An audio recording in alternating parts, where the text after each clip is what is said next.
आणि त्याच्यातनं त्या अलार्मची नोंद घेऊन त्यांनी ताबडतोब त्या समस्येचं निरसन केलं पाहिजे, ती समस्या सोडवली पाहिजे।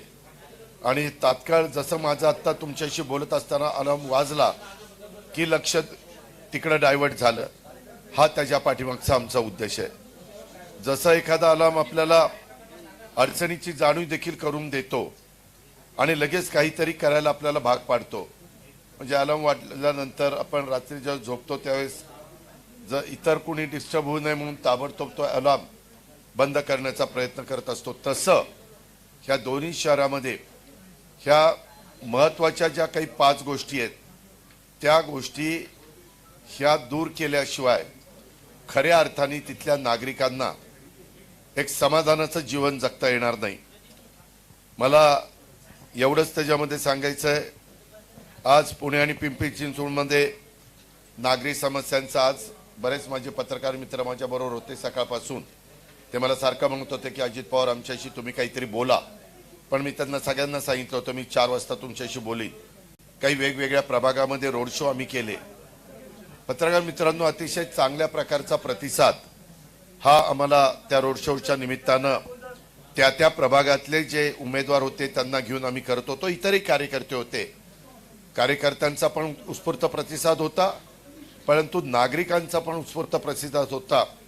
मी ज्यावेळेस त्यांना नमस्कार करायचो किंवा हात करायचो तर ते पण खुशीनं त्याला प्रतिसाद देत होते, असं आपल्यातल्या पण काही सहकारी मित्रांनी पाहिलेलं आहे, मी तर ते अनुभवलेलं आहे। अर्थात हे जर रूपांतर निवडणुकीच्या मतदानामध्ये झालं पाहिजे। जे काही आत्ता पुणे आणि पिंपरी चिंचवडमध्ये नागरी समस्या अतिशय आव असून उभ्या आहेत, वस्त्या वस्त्यात साठलेला कचरा हा धोक्याचा एक प्रकारचा अलार्मच आहे। हळूहळू ढासळणाऱ्या आरोग्य सेवा हे पण तिथल्या नागरिकांचं आरोग्य उत्तम ठेवण्याच्या करता ते कमी पडलेले आहेत, हा देखील धोक्याचाच अलार्म आहे। वाहतुकीची कोंडी आपल्या पुण्यामध्ये तर आपण किती या वाहतुकीच्या कोंडीला सामोरं जातो, हा एक अलार्म आहे। त्याचबरोबर तुटलेले रस्ते, काही ठिकाणी रस्ते खड्डेमय झालेले आहेत आणि पिण्याच्या पाण्याची वाढती अडचण। पत्रकार मित्रांनो, मला वडगाव शेरी आणि काही भागातले वाघोली परिसरातले आणि इतरही भागातले लोक येतात, सोसायट्या नवीन झाल्या, त्या सोसायट्यामधले विशेषतः नागरिक मला सांगतात की अजित पवार आम्हाला करोडो रुपये दरवर्षी ह्या पिण्याच्या पाण्याच्या टँकरच्या करता खर्च करावे लागतात आणि एक टँकर माफियाच आहे, पिण्याच्या पाण्याची टँकर माफियाची गँग आहे। कचऱ्याच्याही बद्दल तो कचरा तिथं वेळेमध्ये उचलला जात नाही, शेवटी म्हणले सोसायटीवाल्यांनाच पैसे द्यावे लागतात आणि त्यांचं तिथलं आरोग्य चांगलं राहण्याच्या करता ते करावं लागतं आणि त्याच्यामुळं ह्या पिण्याच्या पाण्याच्या पण अडचणी येते। सगळे असे अलार्म आहेत जे माझ्या पुणे आणि पिंपरी चिंचवडच्या रोज अनुभव, हे तुम्ही देखील पुण्यामध्ये राहता, तुम्ही देखील त्याचा अनुभव घेताय। खरं तर कागदावर पाहिलं तर पुण्याला दर माणसामागे जवळपास 300 लिटर पाणी, हे त्या बाबतीमध्ये जलसंपदाशी ज्यावेळेस आम्ही बोलतो ते म्हणतात की आम्ही 22 टीएमसी पाणी देतो, ते पुण्याची लोकसंख्या लक्षामध्ये घेता माणसी 300 लिटर आहे, एवढं पाणी कुठंच मिळत नाही। कॉर्पोरेशनच्या लोकांशी बोललो की ते म्हणतात नाही दादा, फ्लोटिंग पॉप्युलेशनचा विचार इथं केला जात नाही, फ्लोटिंग पॉप्युलेशन पुण्याला खूप आहे, परंतु त्या दोघांचा त्याच्यामध्ये फार वेगवेगळी मतं आहेत आणि त्याच्यामध्ये कारण नसताना पुणे शहरातला नागरिक भरडला जातो।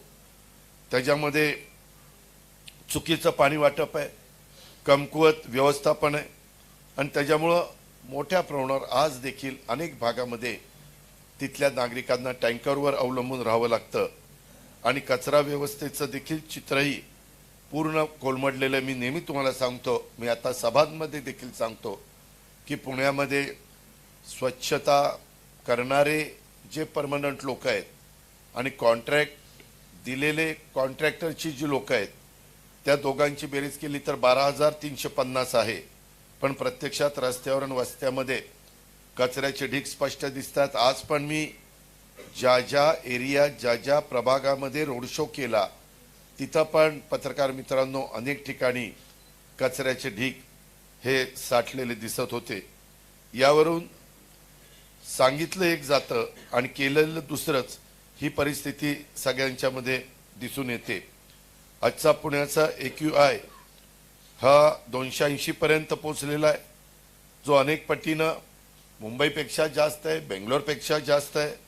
याचा अर्थ आपल्या पुण्यातले नागरिक अक्षरशः स्थानिक प्रशासनाच्या अपयशाचा प्रदूषित श्वास हा घेत आहेत. आणि पिंपरी चिंचवडमध्ये देखील तितकीच गंभीर परिस्थिती आहे. नसबंदी जी मधली कुत्र्यांची केली त्या कार्यक्रमामुळे तर खूप मोठ्या प्रमाणावर कुत्री कमी व्हायला पाहिजे होती, परंतु 20,000 कुत्री चावण्याची घटना ह्या अलीकडच्या काळात नोंदवण्यात आलेल्या आहेत. त्याच्यामुळे कुटुंबाला वेळ न देता येणं, दैनंदिन ताणतणावामध्ये पुण्याच्या नागरिकांना स्वतःचं आयुष्य जगावं लागतं. गंभीर आरोग्याचे धोके ह्याच्यातनं निर्माण होतात. प्रदूषित हवा ही आरोग्याला खूप घातक आहे. या सततच्या नागरी अवस्थेच्या मोठी शारीरिक आणि मानसिक किंमत ही आपल्या पुणेकरांना मोजावी लागते, पिंपरी चिंचवडकरांना मोजावी लागते. आणि हा कामाचा वेग वाढवण्याच्या करता ह्याच्यातनं पुणेकरांना आपल्याला बाहेर काढण्याकरता महानगरपालिकेची, पुणे महानगरपालिका आणि पिंपरी चिंचवड महानगरपालिकेची बिघडलेली अवस्था सुधारण्यासाठी राष्ट्रवादी काँग्रेस पक्ष आणि राष्ट्रवादी काँग्रेस पक्षाच्या बरोबर ह्या निवडणुकीच्या निमित्तानं सहभागी झालेले, मी आता ज्यांची नावं घेतली ते सगळे आमचे सहकारी पक्ष हे एक अलार्म 5 काम या स्पष्ट संकल्पनेवर अलार्म कॅम्पेन सुरू करतोय. पुणे आणि पिंपरी चिंचवडमध्ये जे खराब रस्ते आणि ट्रॅफिक जाम आहे, कचरा साचणं आहे, पाणी टंचाई आहे, अपुरी आरोग्य व्यवस्था आहे आणि पर्यावरणाचा जो ऱ्हास आहे, हे सगळे धोक्याचे अलार्म सतत नागरिकांना जाणवत आहेत. आणि त्याचंच आत्ता तुम्ही गाण्याच्या रूपामध्ये ते सगळं अनुभवलेलं आहे.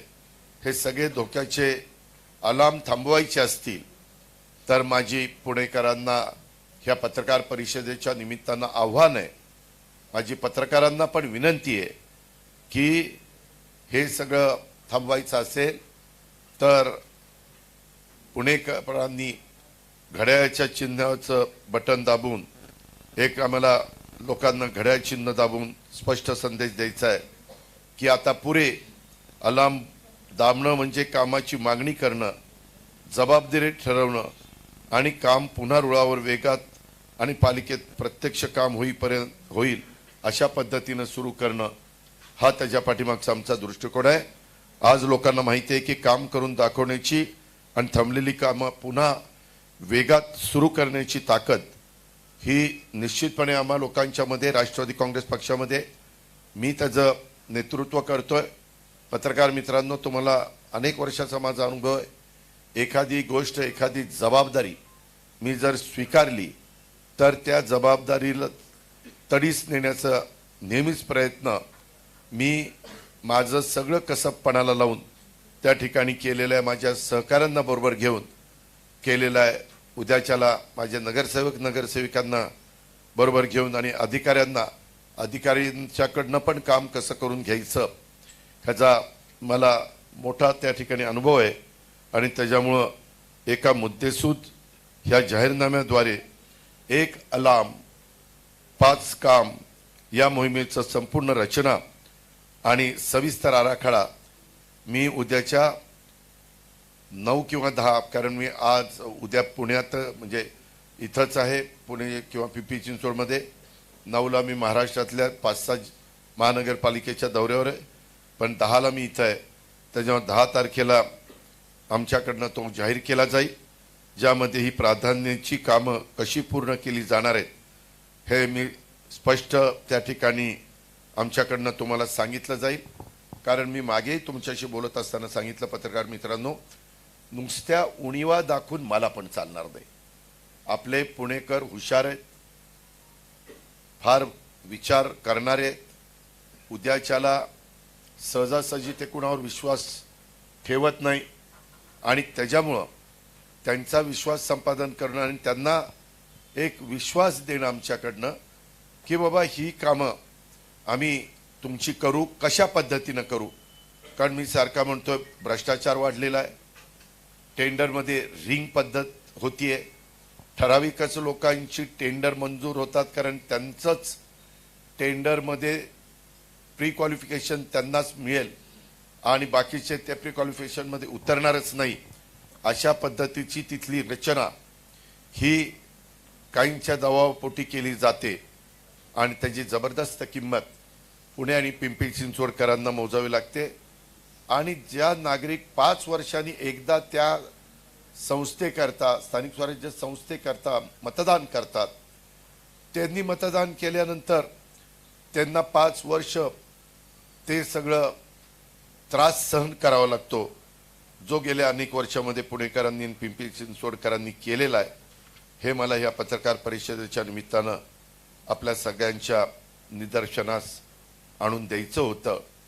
आणि म्हणून हे मी 1 अलार्म 5 काम ह्या मोहिमेचं आम्ही त्या ठिकाणी आपल्याला गाणं आणि त्याच्या पाठीमागची पार्श्वभूमी मी तुमच्या सगळ्यांच्या समोर ठेवण्याचा प्रयत्न केलेला आहे. बोला.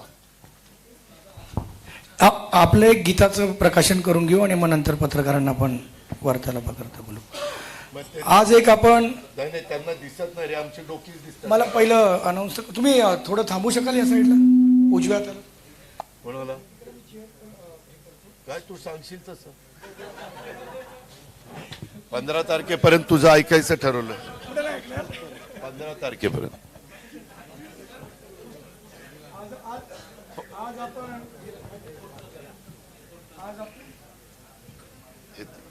खाली पडेल. आज आपण हे एक पोस्टरचं प्रकाशन करूयात पहिलं आणि त्यानंतर दादा आपल्या सर्वांना हे चित्र दिसावं म्हणून या ठिकाणी बसतील. या ठिकाणी बसलेल्या सर्व मान्यवरांना विनंती आहे फक्त एक पोस्टर प्रकाशन करायचं. आदरणीय अजितदादांच्या शुभ हस्ते आपण ह्या पोस्टरचं प्रकाशन करतोय. सगळ्यांना प्रती आल्या का?